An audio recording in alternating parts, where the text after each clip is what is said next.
Hello, welcome to our fourth reading group for On Hannah Arendt. My name is Richard Saltoun, founder of the Richard Saltoun Gallery in London. Today's event is organised in connection with the gallery's year-long series of exhibitions inspired by Arendt's 1968 publication, Between Past and Future. And today's discussion focuses on Arendt's third essay entitled, What is Authority? This essay is the source of inspiration behind our current group exhibition at the gallery, featuring conceptual artist Lili DUJOURIE, artist, academic and curator Everlyn NICODEMUS, and artist Lerato SHADI, who joins us here today. The exhibition runs until the 6th of June, and of course, you can either visit us in person or see the details on the website. We have developed these virtual reading group sessions to explore Arendt's writings in more depth and have done so with the Hannah Arendt Center for Politics and Humanities at Bard College. I will shortly hand over to Roger Berkowitz, founder and director of the Hannah Arendt Center, who will introduce today's special guest, Shai Lavi. Shai is the director of the Leer Jerusalem Institute and professor of law at Tel Aviv University. His main field of research is the study of bioethical issues, and his book, The Modern Art of Dying, published in 2005, received many awards. Thank you also to the panelists who've joined us today. Roger, over to you. Thank you very much, Richard. It's a pleasure to be back with you. And we have a group of about 14 panelists here, a combination of artists and people related and interested in the arts and philosophy. And the format is going to be that our guest, Shai Lavi, will give about a 15-minute introduction to this text, What is Authority? And then the panelists will ask some questions, have a conversation. And then for those of you in the webinar who would like to ask a question, you could type your questions in the Q&A function at the bottom of your screen on Zoom. So I'm thrilled to be working with the Richard Saltoun Gallery. This is an incredible exhibit that's been going on all year and will continue for the rest of the year. I'm hoping to make it to London soon to actually see it in some of it in person. But these reading groups that we've set up in order to explore the depths of some of the insights that Hannah Arendt has about the gap between past and future, the gap of thinking, how we think in a world in which the pillars of authority, the pillars of tradition, the pillars of religion have been lost for Hannah Arendt in the sense that they can still exist in small places, but don't have the worldly and powerful authority in which people simply accept them.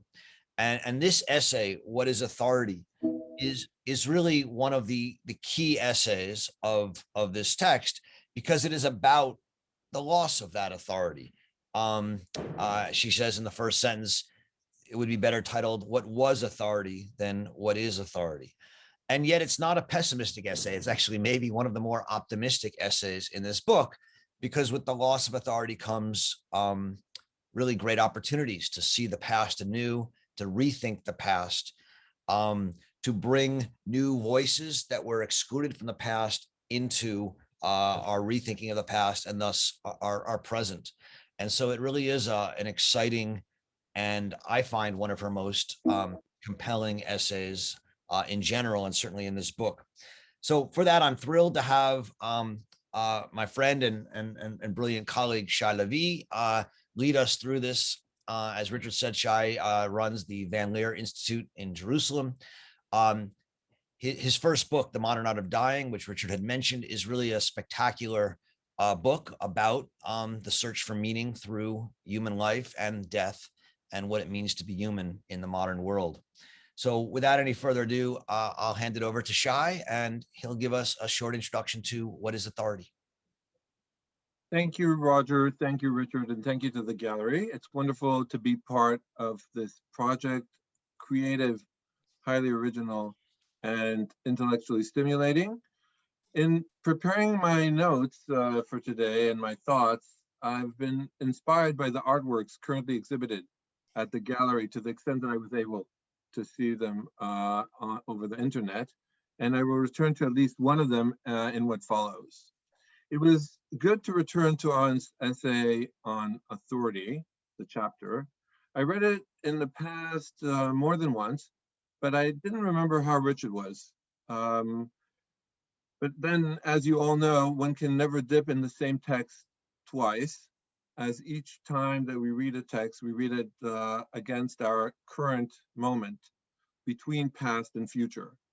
It is with this current moment in mind that I'd like to approach the text. Arendt's opening, which Roger already mentioned, is quite dramatic. The question, she tells us, is not what authority is, but rather what authority was. Authority, she contends, has vanished from the modern world. But as I read this and thinking of the recent developments in world politics, I was wondering how far from the truth this may appear, at least at first, for contemporary readers. Not only has authority, it would seem, has not passed from the world, but it seems ever more present all around us. It would seem that if there is one word or concept that could capture our current political condition, it is the rise of new authoritarian leaders and a new way of authoritarian politics. I have in mind the developments in the recent decades and less in the rise of the popular right in South America, Eastern Europe, Turkey, the US, and of course in Israel with Bolsonaro, Orban, Erdogan, Trump, and in my own country with Netanyahu, who's in the past 2 days has really taken this to a new level. These new political leaders, or rather this new type of political leadership and political practice, is not democratic, at least not democratic in the sense we used to think about democracy, liberal democracy, but neither are these new regimes or these new politicians in politics tyrants nor totalitarian regimes, which are the two alternatives that Arendt uses in her article. So what better name can we offer these regimes than authoritarian, one would wonder. And from this perspective, authority has not vanished, but is facing an unwelcome comeback. But even in our ordinary lives, not in big politics, how can one say that authority has vanished? In the relationships of parents and children, of teachers and students, of doctors and patients, and often employers and employees, especially when these positions of authority, so-called authority, intersects with the reality of race, of ethnicity, of gender inequalities. So this is the first puzzle. What exactly does Arendt mean when she says that authority has vanished?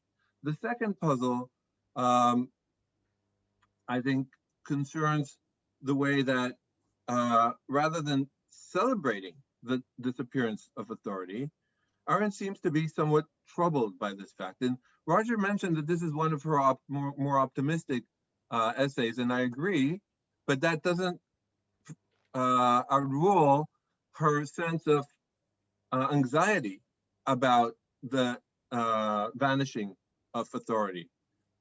True, she does not lament its disappearance and seeks its restoration as conservatives would, but nor does she celebrate with the progressives the diminishing role that authority played not only in our politics but everywhere in our lives. So the question is, I guess the double question is, has authority truly vanished? And if it has, isn't that a good thing too? And I guess with these questions, I want to actually try and explicate some of what Arendt actually says and explain why there's a lot of confusion that Arendt points out around the concepts of authority.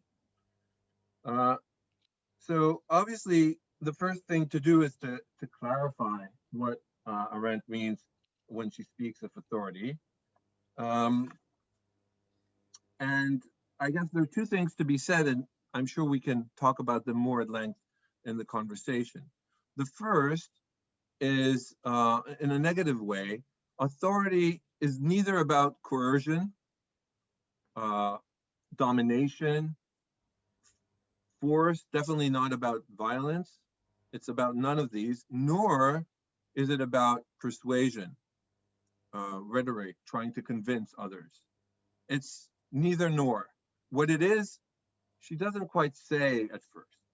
Then, the second point that Arendt makes about authority, and Roger already hinted at this, is, and this is surprising because this is, I think, in many ways, counterintuitive to the way sociologists use the term authority. She says, authority is closely linked and cannot be thought of outside of tradition and religion. For people who know, for instance, Max Weber, there is traditional authority, but it's just one kind of authority. But Arendt says this is what authority really is about. And it's important to understand what the word says and what the word speaks, because it speaks of a historical reality. And so we can't simply make the words say what we want them to say. It's important to understand what authority properly is for her.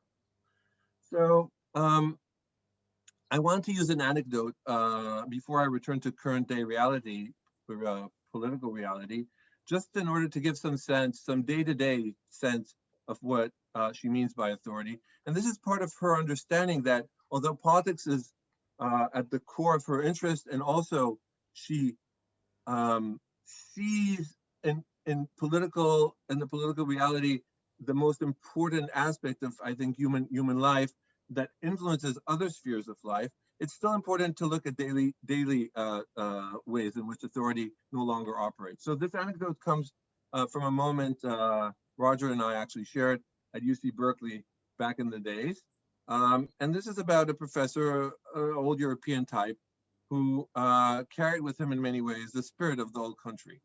So one semester he held a seminar on Aristotle, offering a very careful and close reading of Aristotle and Nicomachean Ethics. Halfway through the first meeting, a student raises his hand from the back row and asks quite bluntly, why are we studying Aristotle? Isn't it clear by now that he got so many things wrong? So we can simply extract whatever we think is still valuable and just move on to contemporary philosophy. To which the professor answered, after a brief pause, I have nothing to teach you, period. A few minutes later, the kid left the class. Now, from our point of view, I think this is pretty harsh. I mean, the professor could have stopped and rather than dominating the poor student, try to explain to him, persuade him why Aristotle was important and worthwhile. Or alternatively, if it didn't do so, we interpret this as kind of using the power, the domination that a professor has over students. But what is, I think, happening there is a moment of sort of what can still happen occasionally of a professor of an old tradition still maintaining a sense of authority of the text, not only of himself as a teacher, but of the text, and a student who no longer understands, for whom authority has vanished from the world. And I think this is an interesting interaction. And the point of this anecdote is to say that if you need to explain why Aristotle is important, then you no longer think of Aristotle as an authority. And it's a different kind of reading, a traditional reading that assumes in advance that Aristotle is a foundation, that the whole philosophy, the history of philosophy, is mere commentary on Plato, for example. And similarly, we can think about art history and its relevance to the work that is done today, to the extent that we still have tradition in the art world, or perhaps we don't. I leave this as an open question.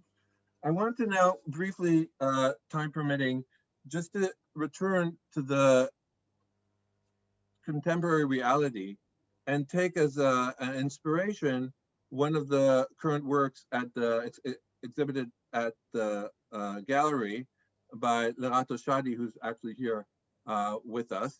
And it's it's a beautiful piece of work, and I'm sure Lerato can say much more about it than I do. I just want to use it as sort of a moment to say something not so much about the work, but about something that perhaps we can say for now by way of association, though I think it goes further than just association. Are we the people? We the people is a moment of political foundation, the American Constitution. Are we the people is a way, of, I think, of introducing a question that seeks for democracy to be more inclusive, and that critically questions the way that our democracies are not inclusive enough. But that brought to mind a different statement of a different kind with very different motivations by Erdogan. Erdogan says, "We are the people. Who are you?" Speaking to his opponents, to liberal forces in his society, and his is an exclusionary democracy, a democracy that deliberately aims to found the democracy just on the ethnos, on a specific kind of politics. Now, I just want to say a few words and tie the crisis of authority to the emergence of this new right-wing populism, because I think it's telling.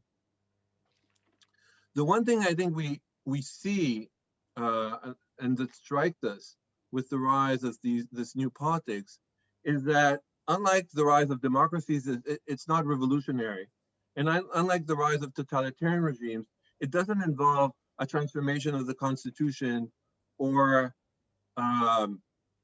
violence in the streets. It's almost seamless transition from liberal democracy to this other alternative that could be called illiberal democracy.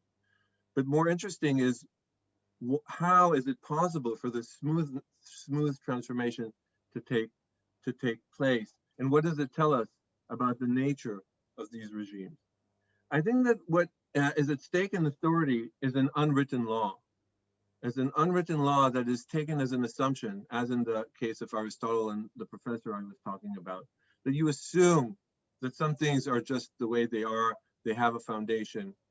And what happens with the rise of the illiberal democracies is that it's precisely this unwritten law, something that is very fragile in our politics, something that has much less of the authority that political regimes had in the past, that allows politicians to manipulate the system, to act from within the system and undermine the system, to blur the borderlines between we the people, are we the people in some democratic sense, and we are the people, who are you, in this undemocratic and illiberal sense.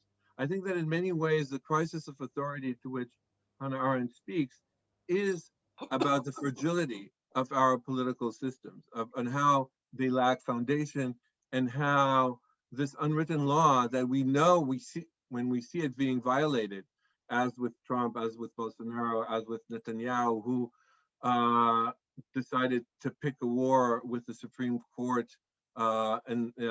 yesterday, and violated or seemed to have violated specific Supreme Court orders. They play the system. They violate this unwritten law of how democracies, liberal democracies, should operate.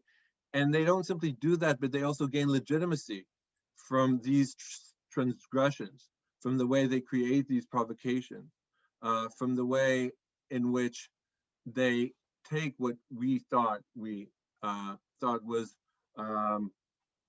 taken for granted, could be taken for granted in our democracies, and turn these things on their heads. So I want to conclude, because I'm more or less out of time. I just want to kind of provocate, sort of before we open the discussion, by reading something from page 100 and kind of leave you with this as a question that perhaps we can discuss. Arendt, as I mentioned, is neither liberal, progressive, nor conservative, and she says the following: however, while both liberalism and conservatism fail us the moment we try to apply their theories to factually existing political forms and institutions, and specifically she has in mind to this question of authority, it can hardly be doubted that their overall assertions carry a high amount of plausibility. Plausibility, but still they're wrong, both conservatives and liberals. Liberalism, we saw, measures the process of receding freedom, and conservatives measure a process of receding authority. Both call the expected end results totalitarianism and see totalitarian trends wherever either one or the other is present. And Arendt's point is, in her concept of authority, that the disappearance of authority is not part of a progressive enlightenment, but nor is she interested in restoring authority, because that's part of a past that will not come back. Her commitment is to, somebody is unmuted. Well, about the book. Sarah. Watching a lecture on Zoom. Roger, I think you can mute. It's someone called Yasha Reinhardt. Yes, I got that. Oh. Okay, I'll try to continue despite the interference. Oh, 1 minute. Although it's hard to talk over. Wait a minute, I'm just reading that. Okay, so what is Arendt's, I think, insight is that authority and freedom do not stand in contrast. And perhaps more important for our moment in time, that even with the loss of authority, we can still imagine freedom, but then we need to think outside of our current mode of juxtaposing progressive politics and conservative politics. So thank you for now, and I guess it would be good to open this up for conversation. Thank you, Shai. Great. It was a really rich and wonderful introduction to this text. I want to maybe I'll start by picking up on where you ended off with with what you're saying. I think if I get it right, and I hope I do, that that in a certain way the rise of illiberalism, or as you called it, the seamless transition from liberal democracy to illiberal democracy, is maybe a symptom or a sign of what Arendt means by the vanishing, what you called earlier, the vanishing of authority, that the liberal regimes have lost this thing called authority, which, as Arendt will define authority, gives them an undisputable experience common to all, an obedience in which men retain their freedom. I mean, for Arendt, what authority is you obey freely. You obey because you see it as right. And we all share that experience. And I take to be your point that the rise of illiberalism is part and parcel of the loss of the authority of liberalism. I think that that's right. I think that I would say we obey because, not because we've been convinced that this is right, not because there's an argument that can help us understand that this is right, but because we take the rightness of the regime or of the law or of a set of practices or of tradition, of traditional texts, we take that as, in some ways, as a given, as something that we do not ask after. It's like, it's the same crisis of authority that we see with parents. The children ask, you forbid them from doing this or that, or you tell them to do this or that, and they ask why. And then you try to come up with an answer, and then they ask another why, and then it will be another why.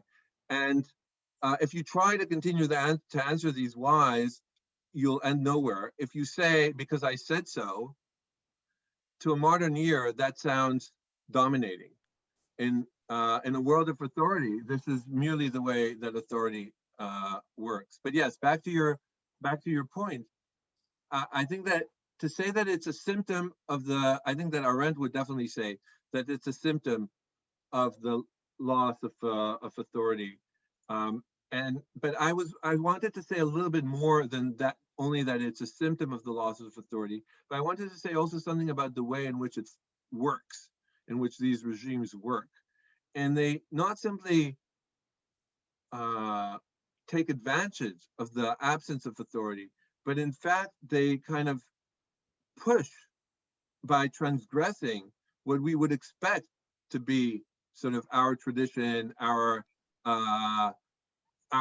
democracy, and that somehow that these moments of transgression are in fact create a certain kind of legitimacy for these regimes. So it's not that they, it's not that they're not respectful to the law in some ways, because many of these regimes actually follow the rule of law. It's that they don't respect the unwritten law, the law that is unwritten because it cannot be written, because it's somehow, it cannot be reasoned. It somehow is taken for granted in our lives. So this points to the fact that I think we've maintained some sense of a taken for granted in our politics. And then when we see that taken for granted to be violated, we are surprised by it, we're taken by it, we don't understand where this has come from. But that's in fact exactly the way that these new regimes operate. The sort of the difficult, I think the most difficult concept or idea in this essay in many ways, besides authority, is one you really touched on, which is tradition. Arendt says, like, I'm not going to give you a conceptual definition of authority, right? We can do all sorts of, people can say it means all sorts of things. I'm going to tell you what authority meant historically. And what it really comes down to is authority meant tradition. And when she says we are losing authority, she's saying that we're losing the thread of tradition, the pillars of the past. And she says on page 94, we are in danger of forgetting. And such an oblivion, and I'm skipping a little bit, such an oblivion of forgetting would mean that, humanly speaking, we would deprive ourselves of one dimension, the dimension of depth in human existence. Now, she also continues on and says, there's a good aspect of forgetting tradition, which is that tradition fetters us to the past, and now with it being broken, we can open up the past with unexpected freshness. Or that's the optimistic aspect. But I'm wondering, and she ties tradition to religion, but also to customs and family. And I'm wondering if you would just speak maybe a little bit to this idea of tradition and the way I think the very ambivalent, conflicted ways we think of tradition today, both whether it's a liberal tradition or whether it's a religious tradition or whether it's a tradition of a professor's authority or the art world's idea of tradition. So, I don't know if that's fair. I think that's a very important question. And I'll just say that she ties authority to tradition and also religion to tradition. And before, Roger, I addressed your important question about what has happened to tradition. I just wanted to say that I was struck by that kind of definition of religion, as she says it somewhere, I think around page 121, that ultimately religion is being tied to the past. So it's not about belief, it's not about revelation, it's not about ritual practices. It's about a certain sense of a connection between past and future. And I find that revealing, and it's an interesting way to understand our secular age. So while there's still many people who are religious, as Charles Taylor points out, today to be religious, and then the same will be true about tradition in a minute, I'll explain, but for one to be religious in this age is to always understand that on some level, this is a choice, or at least just one alternative among other alternatives. That is, that the possibility of not believing is always present there in a secular world. And Arendt distinguishes in this context between the modern belief and understanding of religion as belief and the historical traditional sense of faith, which is unwavering and is never challenged in the same way. But I think that more broadly, yes, tradition has been under the same kind of doubting as religion has been. The question of why this canon, for example, we can ask in the art world or in the academic world, why is this our canon? Why is this our tradition? It's a very important question to ask. It's been asked also from within traditions. Traditions are not frozen realities, but the way that the question is posed in the modern world is quite different. Franz Rosenzweig said that the whole history of modern Judaism turns on the needle of this question, why, right? That when you pose this question to a tradition, the tradition simply seems to fall apart, not because nobody asked historically why, but because the question of why was never the foundation. There was always an assumption that things were the way they were, that this is our tradition, that this is what we believe in, and that and that the question why was somehow secondary to the authority that the law or the tradition or the religion held. I think it's interesting to see where this brings us to a point of anxiety, because again, as Arendt has said, for the most part, especially if we're liberal, we celebrate the fact that tradition no longer has that kind of hold in us.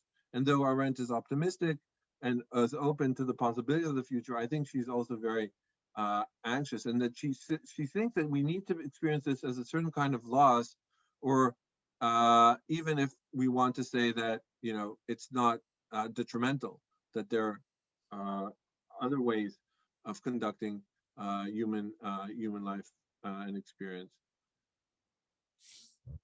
Thank you, Shai. I see there's already a lot of questions in the Q&A chat, and I see there's also questions among our panelists. So I'm going to turn it. I'm going to tell people in the Q&A, I'm going to try and get to your questions as well, but I'm first going to turn to our panelists. And the first question I saw was from Lindsay Stonebridge. So if you could just briefly introduce yourself and who you are, and then ask your question or comment, that would be great. Hi, I'm Lindsay Stonebridge. I'm a professor of humanities and human rights here in the UK at the University of Birmingham, and a Arendt scholar. That was great, Shai. It was really, really helpful, and helped me with a lot of puzzles. And I totally agree with you that what's so interesting is what we have now is not the return of the authority in the sense that Arendt is talking about, but a kind of an authority, well, a kind of jouissance of power that's wearing the cloak of authority. But what's interesting is it's filling that vacuum, it's filling that gap that she identifies with authority. And so I'm trying to think about that. And as I was rereading the essay, yet again, I was struck by what work is authority, the word. I'm a literary historian by training, not a philosopher. What work is the word authority doing in this essay? Because I didn't realize the first time I read it, she also uses the word groundwork. She said, what's absence and groundwork? And I thought, oh, great, we're going to Kant. That's fine. I know where I am. We'll be on thinking, judgment. Yay, the world is saved.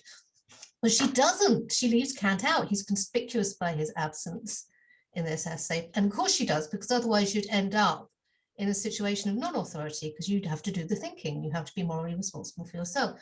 So authority is not that. But when she puts it, and you put it really brilliantly, with tradition and religion, she kind of wants authority to be contiguous with those things, but not reducible to them.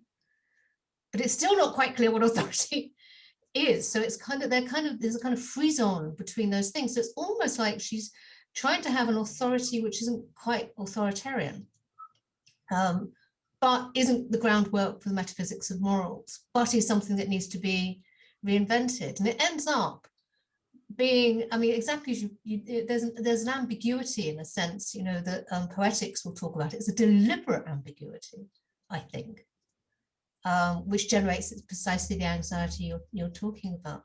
So, you know, this is, in some ways, my question is, did you have that kind of, well, where's Kant? But also that sense of if you try to get a student to say, read this essay and tell me what authority is, what the student would rightly do would be to retrace the steps, but she would not be able to tell you and say, what we need is this great authority where we can all agree on certain things and disagree on others and get rid of tyranny and get rid of inequality. That's great. Roger, are we collecting, or should I address? You can address that, and okay, I'll try to do it briefly. Although it's so interesting, the questions that you raise, and I don't want to take too much time. So I agree. It seems that authority has vanished, but its absence is present, and illiberal democracies are filling in that. So I don't think that she's trying to think of a contemporary, a modern authority that is not tied to tradition and religion. But you're right that the concepts are a little bit different. They're not all the same. And authority literally, in that I did not know, means in the Latin augment. So there is a foundation and that is taken as a given, and that the work that is done historically is to build on that, is somehow to augment that, but that's taken for granted. And I think that all that is blown up with the wind, gone with the wind, when you can no longer have that kind of foundationalism. And Kant is an interesting moment because he's trying to reinvent a modern foundation. And I think that she doesn't think that the foundation part is possible. There might be a reading of Kant, in parentheses, maybe a Heideggerian, Arendtian reading of Kant, that would open up this possibility even in Kant, but let's leave that for an academic discussion. But I think that for her, it's actually important that there's no foundation. And so the question becomes, how can there be power? How can there be a politics based on power that is not founded, that is somehow groundless? Yeah, I'll add something, and then Lindsay, you can. I'd love to hear your thoughts on it. I mean, Arendt talks about a number of moments in modern history which are a response to the loss of traditional authority.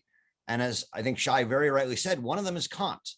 I mean, Kant responds to the loss of traditional and religious authority with the invocation of rational authority, of autonomy, that I am a rational being, and therefore I must obey reason. And, you know, that had a certain sway for a couple hundred years. In many ways, I read Arendt's turn to natality as a response to Kant. I'm no longer a rational being, I'm a beginner. And it's a belief that the Kantian attempt to resurrect authority has been lost. But there's another real moment of Arendt's claim that in modern society, there was a new foundation for authority in politics, and that was the American Revolution. I mean, the American Revolution is about the two parts: the development of power through federalism and through local government and democracy, but also what she calls, in a sense, the secret sauce.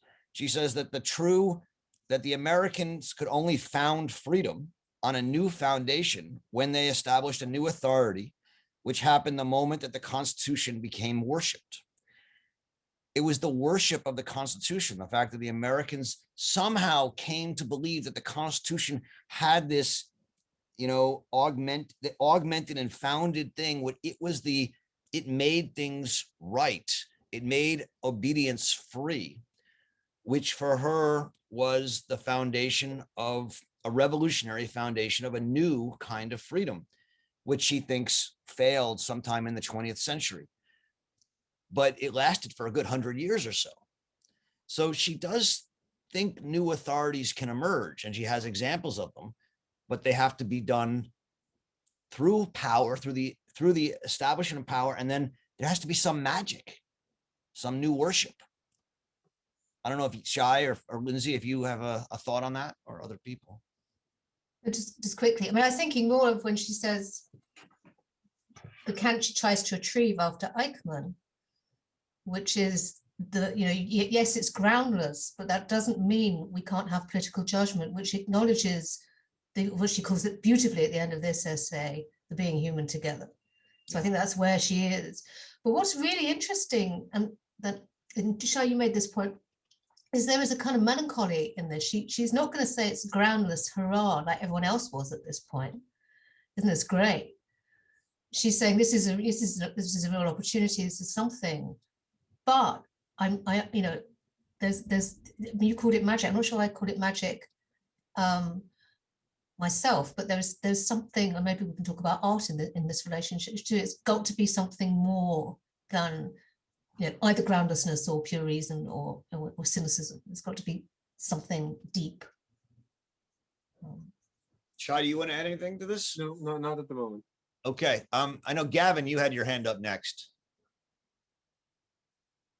Hello, Gavin Delahunty. I'm a curator and Arendt enthusiast. And I think, Roger, what's super exciting about this particular chapter is it almost underpins the whole premise of the Saltoun Gallery.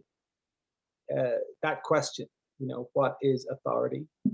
And what I mean by that is that the gallery often presents itself with a tone, like an Arendtian tone, or with a question, which is, you know, how can we introduce new voices to some of the more familiar names in art history, not to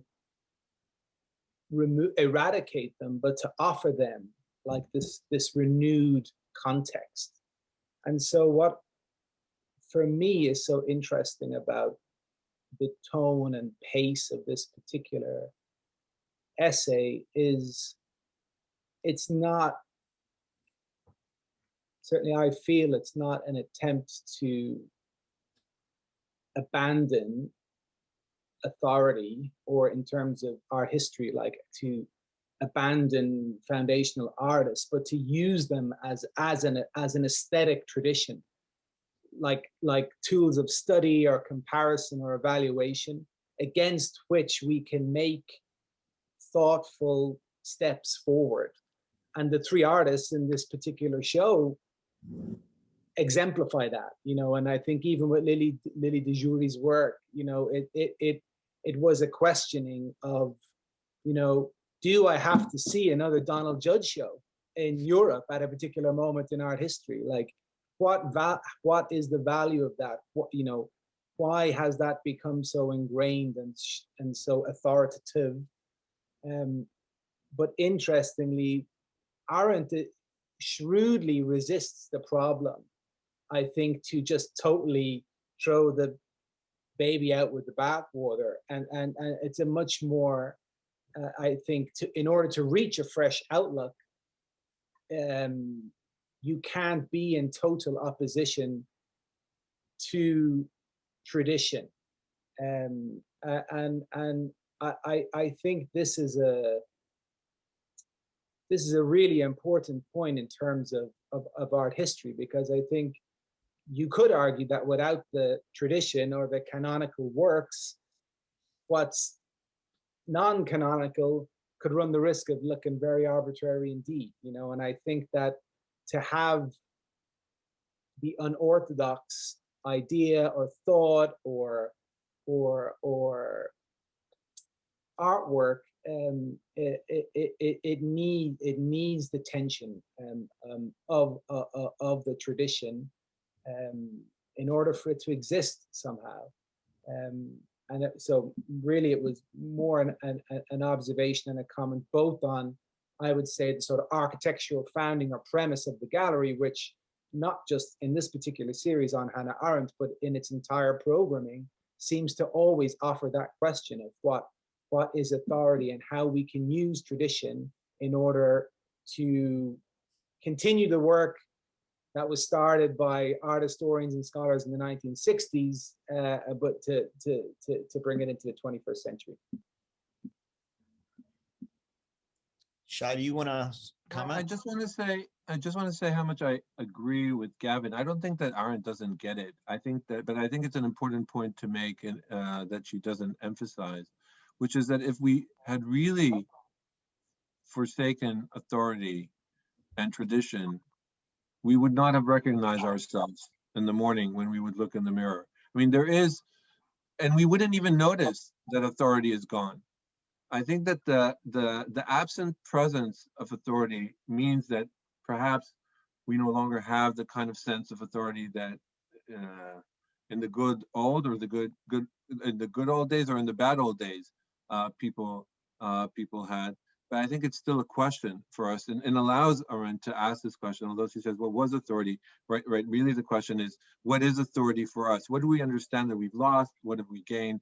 These are the questions I think that she poses, and I think you're absolutely right. And Roger also hinted at it earlier, that obviously it's not vanished, but it's no longer what it was, and it might be a good thing too.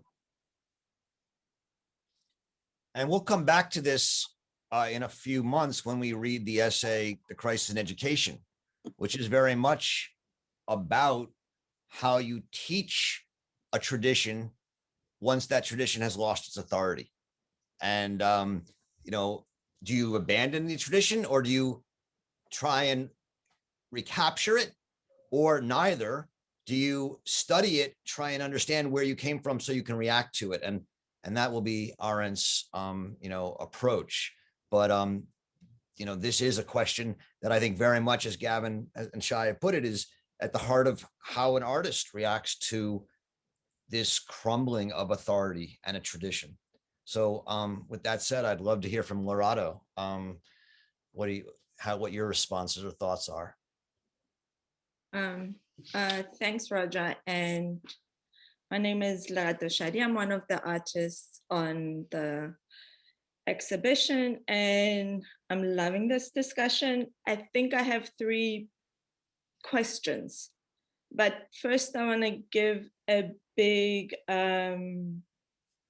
compliment to Shai, because when you were talking about the work, you actually gave me also language or words to kind of contextualize it or explain it, because you said a question that seeks for democracy to be more inclusive. And then you went on to talk about Erdogan saying, we are the people, who are you? And what I'm assuming you don't know is that the title of the work is called Batho Bame. And Batho Bame means my people. Yeah, and it's this, it goes really directly into what you're saying with those 2 questions or statements facing each other with these political speeches that are like, yes. In another way of saying it, which Erdogan said, we are the people and who are you, as in Batho Bame, so these are the people. So I wanted to put to that. And then my other point or question is, let me start with the constitutional one. I love this idea of constitution as authority, and Roger mentioned that in terms of that, there has to be some kind of magic that that takes place. And when you were talking about that, I kept thinking of South Africa and how the end of apartheid is seen as this magical space, and we have this great constitution. And my question comes in terms of how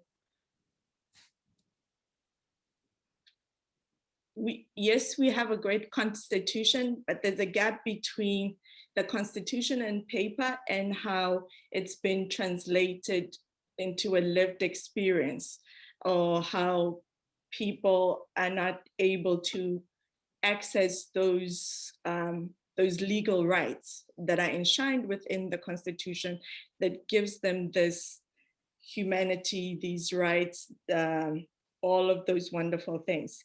And that leads, I think, nicely to kind of talk around that. And that leads nicely to my third question, which is also about, because Shai, you were talking about how right now, and also how authoritarians kind of use legal structures, and that what they do is not against the law.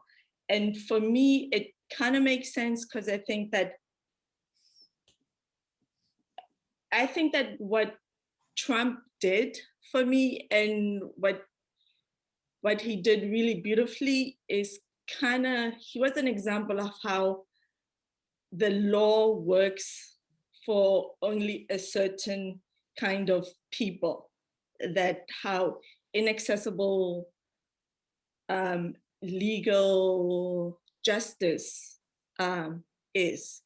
And if you look at how all the histories that we've been seeing, that he goes to court a lot of times and that all the time he comes out mainly on top of it. Or we look at, I don't know, Epstein or whoever is doing a lot of crime, or we look at how in front of the law you have a white person and a Black person being charged for the same thing. I think a lot of people use examples with that within the US, especially with cocaine and with marijuana possession, and how the law treats people very differently. So in terms of how when someone has power, uses the law, it works for them, that doesn't surprise me. So those are kind of like my two questions or comments that I would like more clarity on.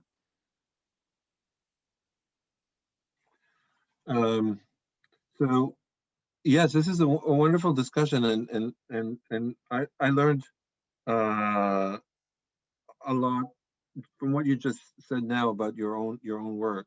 So thank you for that. I think that there is a difference between different critiques of liberal democracy.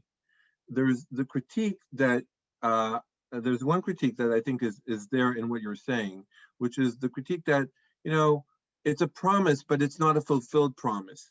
So there's something there in we the people, but it's only if you expand the sense of the people to the right people and don't limit it in a certain way. This is, and there's a way in which eventually the law or the politics only serve part of the community. What I think is interesting in liberal democracies and in the way that they work is that they don't, you know, Trump can say, I can shoot somebody in Fifth Avenue and still people will support me, right? That there's no longer this hypocrisy that is associated with liberal democracy.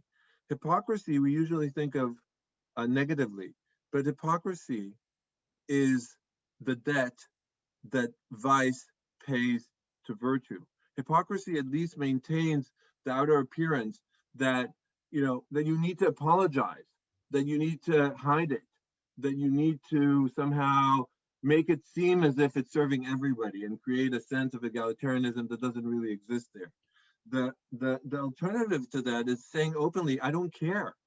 You know, we are the people, who are you? And to say that is not to say, no, it's good for all, it works for all, you know, it serves everybody. No, it's to be able to, so I think that there's different levels of critique and I think that it's important perhaps to distinguish between them when we want to understand the difference between different kinds of politics. Yeah, I really love what you just said, because it also, as you're talking, I think it connects really nicely with the whole discussion today in terms of what is authority and the idea that it's completely nuanced, and at the end there's this feeling that Arendt is really opening it up and that it's still being kind of discussed and it's open. And I love the idea that one needs to take the context and take a lot more into consideration, and to kind of avoid the falling into a trap of kind of narrowing things down and going, this is it. So yeah, I think that was good. Thank you, Lerato. Thanks. Vivian, you're next. Hi, yeah, I'm Vivian Conant, and I'm a painter. And I loved the story about your Shai and Roger's professor at Berkeley. He's my kind of guy, and I hate to quote the dreaded critic, American critic Clement Greenberg, but because this is an art context, I will. He once came to South Africa in the days when he should not have come. And I was a student, and one of the young students put up their hand and asked a question. And he said, he was half drunk, but in a withering tone, "If you can't see it, I can't explain it to you." Now, your professor did not say exactly that. What he said was something more substantive. He said to that student, "I have nothing to teach you because," I think what he was saying was, because in order to teach you, we need to have a common language. And if we don't have a common language, we can't communicate. We can't talk, we can't listen, we can't understand. And please, Roger, correct me if I'm wrong here, because I don't want to be wrong. This essay was very, very difficult essay. And I think because and when most people say things about it, I feel that the same tired old understandings of each word, whether it's authoritarianism or tradition, are not rigorously thought about. This is what Arendt does. And it's not that, for me, when I read her, it isn't even about a question of, do I agree or not agree with anything or everything that she says or what I'm trying to understand her as saying. What I agree with in the broader sense in terms of acceptance is the rigor of her thinking. For me, that is enough. That is like admiring the work of a certain artist. For me, it is not important if you like every single piece. The point is that such a person with such a rigor produced this, therefore there is something substantive in it. So, and here I really do want to be corrected, because it's if by authority Hannah Arendt meant language in the broader sense, I guess she would have said so, and she doesn't say it. However, the only way that I can really read, that I personally can read this essay, is to understand by authority here, in terms of what has been lost, is in fact a common language. If from time to time there can be a new authority that is established, like you mentioned, in the Constitution, that might have been viable for 100 years, it's because for a brief period of time, or for a certain period of time, people could come together and understand what was meant by all the different categories and all the different values. And so, is that right here, just by the way, in terms of me understanding this as a way of trying to understand this essay, thinking of it in terms of language first? Is that, how far off is that? I have a thought, but Shai, do you wanna, or you wanna? I think the analogy to language is perfect.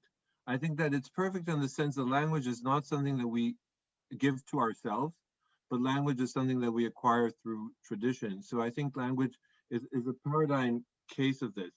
I would wonder whether the problem is communication, though, which is the way you put it, and whether what language is doing is helping us communicate, because I think that that's, well, that is a part of it. It's a part of language. I think that what we share is a world, and the language is part of a shared world.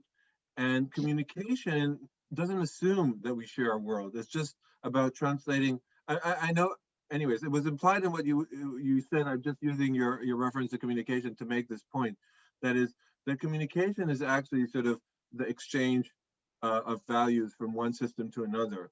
The language that really assumes the entirety of the world that we need to share in common, and how hard it is to assume today in our very heterogeneous society to imagine the possibility of actually sharing a world in this sense. Okay, so I don't want to make a big thing about communication, because communication is actually something that doesn't interest me that much. Yeah. But language, on the other hand, does. I feel that that when I read Arendt, she implicit in that is the idea, in a way, that in one sense, all we have is language. When she talks about history or memory or tradition, we cannot have, I know that we can have no memory, for example, unless we have language. All of our existential sort of conditions are couched within language in the broadest sense, in a sense too broad for somebody like me to go into, because I'm not a specialist. So if I may I just carry on here. Oh, and also because this is an art context, and this thing about tradition, again, it is boring, not to mention just plain wrong, in my humble view, to speak entire terms about tradition.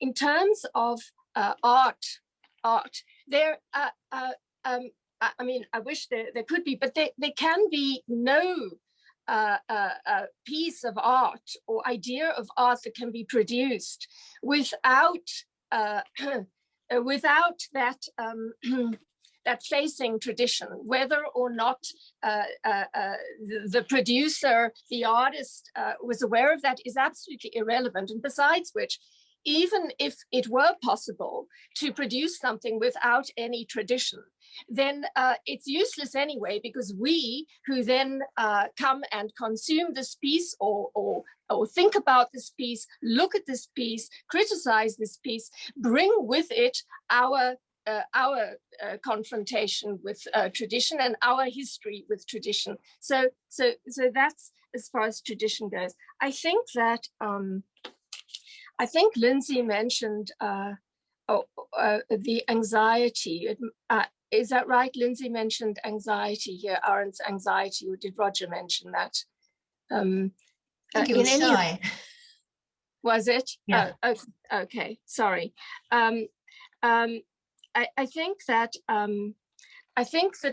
well, again, not leaving this idea, this sort of big idea of language behind, would explain for me the level of anxiety that Arendt expresses in this essay. And as to, I know, Roger, you seem to me to be regularly at pains to point out optimism as opposed to pessimism.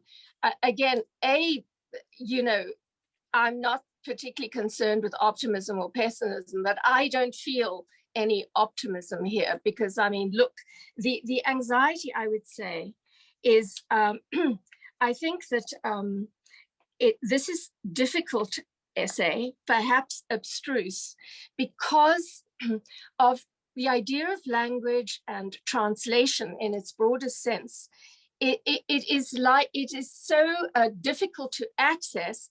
It is like trying to understand Homer or the ancients without that ancient language. In other words, how can you? It is a sort of over mediated. It's literally, you have to peel away onions. And how do you get to the core without the sort of Ur language that generated certain ideas or conditions or categories?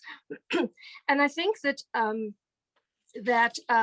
when she talks about, you know, the loss of authority, and again, authority, and here please correct me if I'm wrong, when she speaks about authority, she is at pains to, she's always defining her distinctions, always, in everything that she writes. She's constantly doing that. Has nothing to do with authoritarianism.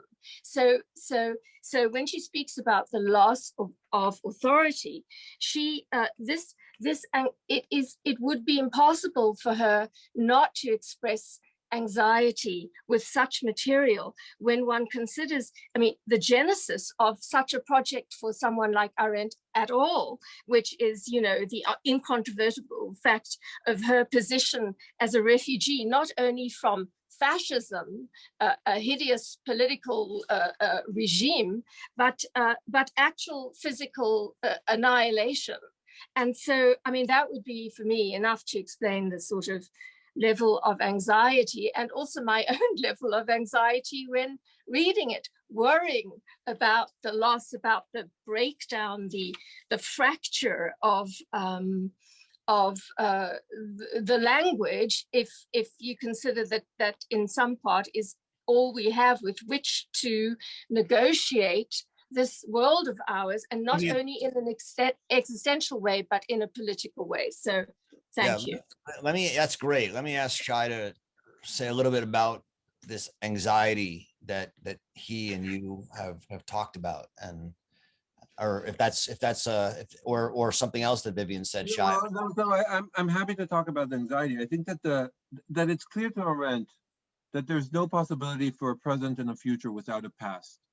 And in that sense, of course, there can't be any art, contemporary art, that doesn't have some understanding of the past. But there's a different question whether that past is a tradition.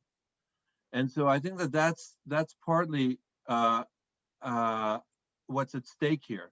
Whether with the loss of tradition, we can still maintain a sense of a past, where with the loss of faith, we can still maintain belief, where with the loss of authority, we can still have a polity or politics. So these are all for her parallel questions. I think that you know, it may be the case for our generation that it's still somehow, you know, because we were raised and educated by people for whom tradition meant something, but it's not that clear, you know, when you look ahead, whether that will be the same thing. I see it in different contexts, also in the academia. See how analytic philosophers philosophize as opposed to continental philosophers, and there seems to be a kind of questioning of tradition in certain segments of our lives, that people say, you know, maybe, but you know, is it really that important to read this yellow turning pages of this Hannah Arendt? I mean, for what purpose one would die? So I don't know. I mean, this is part of a discussion, a broader discussion of culture. In the context of politics, I think Arendt is right that we see the anxiety very clearly, that we see how fragile our political systems are, and how they can easily not only explode as they did in the 30s of the previous century, but also implode as we see it today. Yeah, I mean, Shai, you know, I was talking to a photography professor at Bard the other day, and their students are demanding that they not be taught the tradition of philosophy, of photography, that the photographers that the professors value and were their teachers and that created the tradition, the students are saying, we don't care and we don't want the classes. We don't believe we have to learn that. And it's, I think that goes to your, I don't know if it was worry or anxiety or point about, you know, we, most of us at the age we are in this call, still, whether we rebelled against it or not, grew up with the idea that authority was worth learning and the tradition was worth learning. It's not clear to me that this next generation is how much longer that's going to last. I don't know if you see that in your students as well. But I certainly am starting to see it more than I did in the last 2 years. It's just exploded as an idea. And it's something that's very challenging for people of our generation. You and I, and given where we come from. I don't know if you've seen that in Israel and your students as well or not. Yes, I met today with an older colleague of mine, and he said he promised to himself when he was younger that he would never be this grunting professor who would look at the young generation and say, oh, you know, they're not what we used to be. So I'm trying to take a lesson from that, and also in the spirit of Arendt. I think that there's a question there, but not necessarily an accusation. So that I'm saying so that it's really interesting and as always, when you educate young people, there's a question of whether it's going to work or not, and what they will turn out to be. So I think in that spirit, there's definitely an anxiety, as well as the hope of a promise. Yeah. So we have some questions from the chat. We have a bunch actually today. And the first one actually ties into something that Vivian was saying before about faith. And it fits with what you've been saying, Shai. So I'll read it. It's by Kenrick Hackett. Can someone link authority with the heart's yearning for faith, which I take to be its yearning to trust in something trustworthy? You want me to read that again? No, I'm moved by the question. I'm not sure I have an answer. I think it goes to what is left other than nostalgia. What is this yearning? Because again, I think for Arendt, it's important not to fall into the conservative box where you actually are romantic about a world that is lost and can never be recovered. So I just want to leave that question as an open question. I think that the two are related, and that there is a question of this the yearning for faith, or for which is an acknowledgement of an absence. I think is very important in this. But all the sources she's most obsessed with are fragments of manuscripts from thousands of years previously that were preciously recuperated before they became canonical hammers or ladies' heels, which she also talks about. I mean, the point is also this discussion doesn't take into account the situation of material heritage as symbolizing the past, even in New York City, versus the complete bombing of cities and things. I just always feel personally, as you can see from my question, the kind of macro politics around the way I think of, T.S. Eliot saying, "These fragments I have shored against my ruin." She's shoring herself up all the time, whatever she's talking about, with the greats. Of course, let's not even go there. The male tradition, she does in this text talk once that a free man's got to actually be a slave owner. And although she says polis and, and the home, she never talks about women at all. It's just boring to mention this fact. But I'm just saying that there's this constant shoring up of precious thought, which is just as important to salvage precious thought as it is to salvage the Acropolis or a temple or Cologne Cathedral, which had been bombed. I mean, they're all equal fragments. And she is absolutely surrounding herself all the time with her precious thoughts, which are like architectures, which look after her. And she does not want to address the Gulag. She does not want to address, as I say in my chat, the atomic standoff at the time, where there's no big authority figure, but the Americans and the Russians have said, sure, let's have a massive nuclear pileup that's so bloody dangerous that we just hope that nobody presses the button. And as you may or may not know, one American in charge of all that had a nervous breakdown, and everyone was absolutely terrified there was going to be a huge, end of the world scenario long before Cuba in the early 40s. And she just does not want to really think about those mega macro authority structures that are the macro authority structures of the 1950s. Sorry, my little bit. Sarah, Shai, is it all right? You want to respond? No, go, Roger. I'll say a few things, Sarah. I mean, thank you. I mean, one, it strikes me as strange to say that Arendt is trying to shore something up in this essay. I mean, no, just using that. I'm just saying the preciousness of the thought of Aristotle, the preciousness of the thought of Plato, right, are the preciousness of the historical recuperation of everyday life in ancient Greece and the constitution of the polis and the home are the essential core models for the whole text. See, I guess I'm not sure. For me, when I read it. Yeah, I mean, I'm not sure I agree with that. I mean, I mean, why does she turn to Plato and Aristotle in this and in some other texts too? But, you know, by the way, she turns to other people as well, many more modern people.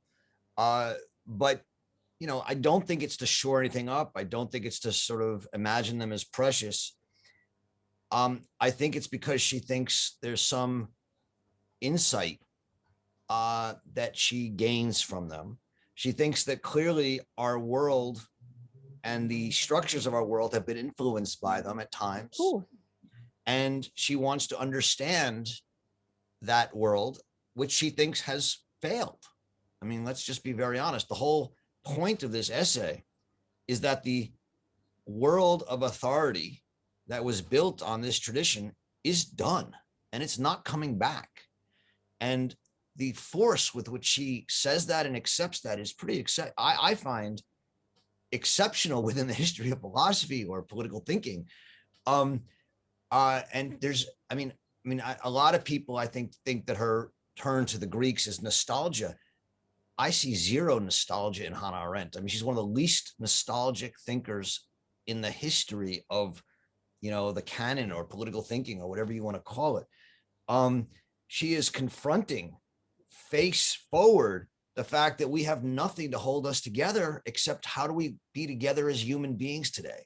And what she is saying, and this is where you can say there's a nostalgia or something. I didn't say nostalgia. Okay, but you could, I was talking about what's left of traditions. Yeah. Okay, here's where tradition is important. What tradition teaches us is that tradition actually matters, and that the loss of tradition doesn't mean we should take that tradition back, but that it tells us that if we're going to be able to live together as humans, we're somehow going to have to be able to share a common world and build a tradition. We're going to have to create a new foundation for a tradition, not one that will last forever, but that will at least allow us to live as humans in a common world or a shared language. Of, I think Shai turned that exactly right. The language is simply one other tradition, but what it points to is an underlying shared world. And Arendt is trying to make us aware that if you want to live together as humans, the loss of tradition matters. It will make life as humans together less meaningful and less rich if we don't have a tradition. And the point is not to bring back an old one, but to study and think about how we might allow a new one to be formed over generations. And that's very much her project. That's why she calls these 8 essays exercises in thinking amidst the loss of tradition and the loss of authority. Because what she hopes is that in the kind of rigorous thinking that Vivian talked about, they will allow us to talk to each other in words that matter and words that we share meanings of. And amidst our disagreements, allow us to build slowly agreements that will allow some common new world to emerge. And I take that to be an incredibly honest attempt to say, look, this tradition is over. It's up to us to build a new one. Let's look to the old one, not for what it should be, but for see what matters and why it's important. So I guess, yeah, I mean, I'll leave it at that. I mean, I do understand that she does overwhelmingly cite men. And even in her book, Men in Dark Times, there's one woman. So that's true. I didn't mean that in a boring way. It's just such a boring thing to say. But I just did mean the force of tradition from ancient Greek to today, something she obviously loves and clings to. I don't mean use that word, but that it is extraordinarily important. But this is out of sync, what you've just said very passionately, with what you've just said about your students not wanting to know anything about anything. So it's an extremely difficult problem. And she does talk about child rearing in terms of the idea of the necessity of authority for education. So yeah, I think we're in a dilemma. We're in a dilemma in terms of the current generation. Yeah, And that she's put it in a very powerful way. yeah. Shai, do you want to add anything to this? No, thank you. This is good. No. There's a question from Hal Kant. Is free obedience for children really comparable to adults in a democratic society? This actually relates to something Sarah was just saying. Shai, do you want to? Sure. I think that the point is for Arendt that in a world where there was tradition and authority, you could think of a polity somehow based on that idea and still maintain a sense of freedom. So what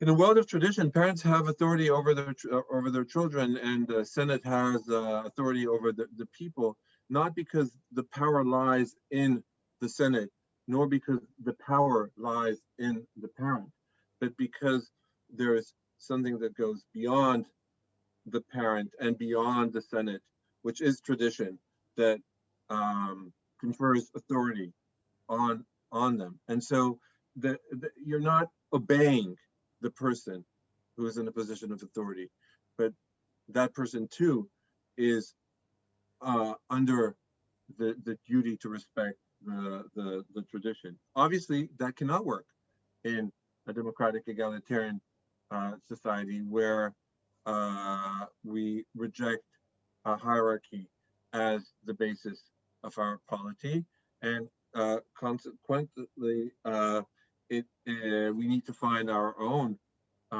sense of politics, and authority cannot be of help here. And then I just want to address a question that repeated itself because I was looking at the Q&A.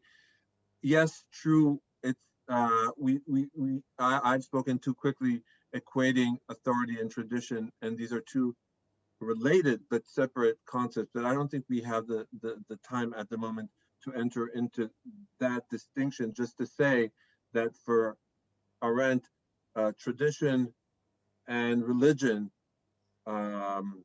fall first, and somehow authority is the last bastion to hold. And she has a very interesting discussion on how that somehow is maintained in politics, given the Roman tradition. But again, this is in the details. We'll leave it for another time.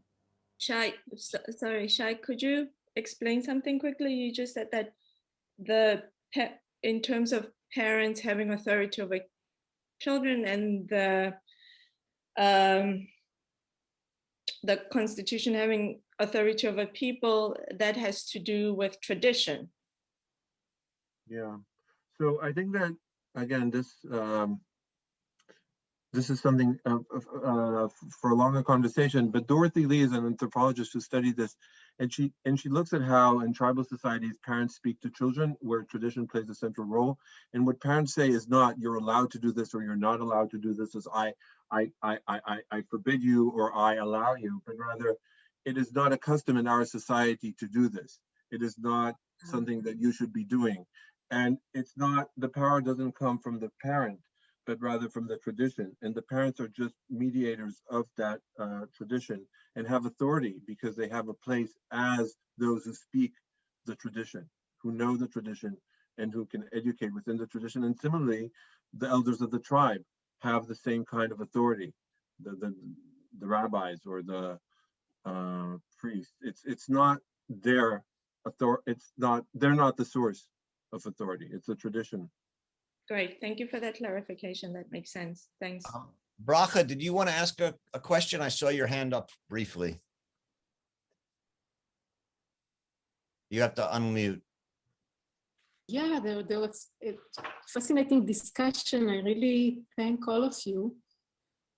It's more like thoughts or comments that I want to add, because in fact, these examples that were given and the artwork that were discussed are so inspiring. One of the things is that when we say, okay, no authority or lowering authority, it is, I think it's not, if we think authority as a mixture of, if it's not only just power, because we could speak about power, then there is something that disappears with this decay of authority, which is the hope for the responsibility. I think it links to your question. I mean, can this professor continue to talk about Aristo when he understands that there is no authority around him? He does not bring any tradition that is important. His speech is not any kind of guarantee of any knowledge. But then he says, in a way, he acts out, saying, I'm not responsible for you. If you cannot take anything from me, I'm not responsible. Now, the question of responsibility in terms of what is authority, not authority, I hope it will come when we talk about education, because usually you don't want to harm your kid or your students. You look for ways to be responsible. Now, when the young students, the young artists say, we don't want this, I take it that there is a huge question of where indeed are we going to invest our faith or our trust or our expectation that those who have power will also have responsibility. And we cannot find it. We don't find it in what is offered to us. And they're saying even one, because if I believe that, and it's true for a work of art, and it's true for teaching and reading, when you read the book, when you feel that you are receiving something, that the work of art wants to give you something, not to take your energy, but to give you energy, not to take your freedom, but to give you more freedom, then you find a way to surrender yourself, and we can call it love, or all kind of forms of love. And so this is a huge question when we don't isolate it. We say, with these questions come a pile of questions, which is right now in a huge confusion. And I would like to add to that pinch of something that in a way perhaps Arendt still writes herself in a certain tradition that right now is put into question.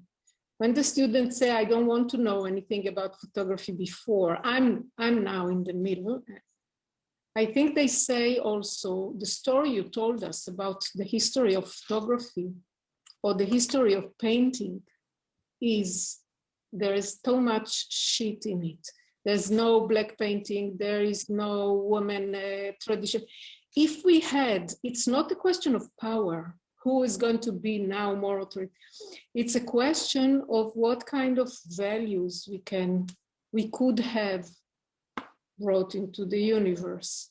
Maybe we could have brought, and they are hidden somewhere, and not in the tradition you gave us, from modernist to Greenberg, you brought, that there are other values which would then build our world in a different way.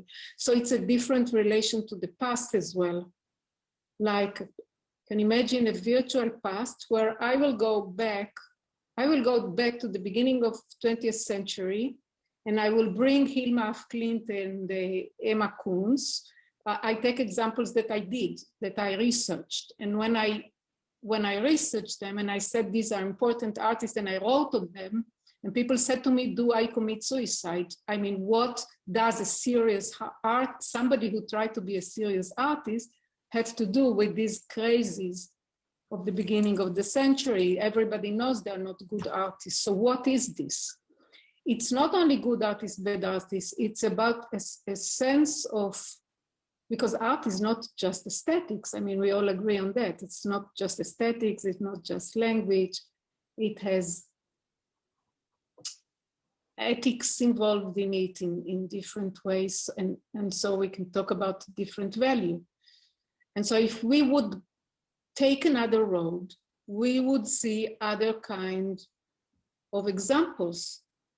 And your students say, I don't want to hear about this photographer because I became aware that I was not given even the chance to build my in a retroactive way, build my roots in other branches. And we want them. It's like virtual branches. I could take a virtual branch from Hilma af Klint and Emma Kunz, and they move on to Eva Hesse, take another branch, tell you a different story. Or you can take Toni Morrison and teach her in university and not necessarily teach Joyce, or just teach both of them, and then I'll start to weave a certain history, because I suppose what we expect from authority is if you don't take responsibility and also for my freedom, then I don't want you. Then it's power, money, Trump, whatever, that generally people say, no, that's enough. Bracha, that's a really great question, comment. It's going to be our last one because we're out of time, but I'm going to let Shai sort of respond in ways he can, and then we will we'll end with this. So just to say, Bracha, there was a lot there and very important things. Just want to address one point to say that to look at power not as a privilege, or not only as a privilege, but also as a responsibility, is, I think, transformative in our understanding of politics and power, and I think is an important way of understanding the ethics underlying some of what Arendt has here in a different language than she uses. Roger, should I just say thank you and just one more word that on my end, and then you can say, so just to say thank you. This was a really great experience to meet the artists, to meet the panelists. Thank you, Roger, for inviting me. Thank you, Richard. Thank you to the gallery. I should also acknowledge the work of my colleague and co-author on some of these questions, Yuval Kremnitzer, who is not here today. And I hope to be with you some way or another in the future. We'd love to have that, Shai. I mean, you know, Lindsay's been around, gave the first of these, and she's joined us. We'd always love you to join us. I think especially for the essay on education, where I think a lot of these questions, including the one Bracha just ended with, are going to come back very intensely, and Sarah's question as well. And I think in a really thoughtful and provocative way. So if you can make it, it would be great to have you back.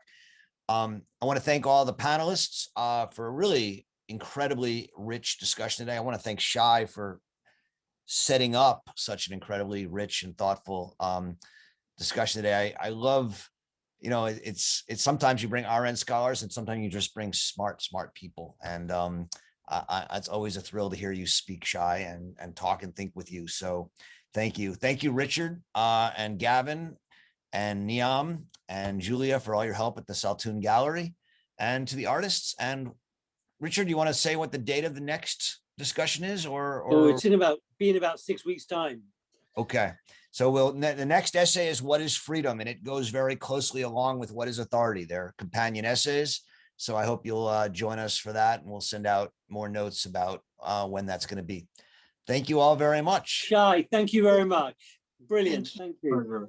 Thanks, Roger. Thank you. Thank you. Bye-bye.